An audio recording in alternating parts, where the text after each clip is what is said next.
तुम्हाला वाटून राहिलं असं का मी कुठं चाललो, तुम्ही चाललो तर रनिंगली. सकाळी सदांचा फोन आला होता आणि दीपक दादा पण फोन आला होता. मग आपण इकडे लय अंतर होता म्हणून आपण इकडून आलो होतो. मग सदान बी आला तिकडून, त्याला म्हणलं चाल म्हटलं पटापट. समोर दीपक दा यायलाच होता. मग त्याला बी घेऊन म्हणलं आम्ही सोबतच. त्या फोन आला होता, ते म्हणे येत नाही आणि बा तो निकवाच नाही. मला आज येतो म्हटलं राव.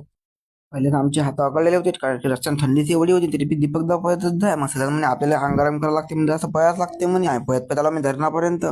रस्त्याने एवढी थंडी होती की धरणावर काहीच थंडी नाही लागतच जाय. आम्हाला वाटलं तर काही धरणावर थंडी असेल बा म्हटलं, पण धरण काहीच थंडी नव्हती. पाण्यातून वाफा निघतच जाय, एवढं पाणी गरम असं म्हटलं बा. दीपकदा आपल्या अंधी येऊन मस्त व्यायाम करायचंच जाय. त्याला म्हणलं बा तू कुठं पण लवकर पोचतो म्हटलं. तेवढ्यात मी पाहिलं आपण युट्यूब ओपन करून, आपले युट्यूब झाले होते 1,500 सबस्क्रायबर कंप्लीट. मग आपण काय मस्त काही इथं बसलो, इथं ऊन थंडी लागत जाऊन ऊन येत नाही. तर आम्ही घरच्या रस्त्यावर निघालोच होतो की तेवढ्यात दिसले आपल्याला हे वाले आबा. प्रत्येक गावात असे आबा राहतच. हे तो लेटेस्ट न्यूज है. आज फक्त आपला एवढाच व्हिडिओ येईल, कारण की आपल्याला त्याच गावाले म्हणून आपला मोबाईल आपल्याजवळ राहणार नाही आज.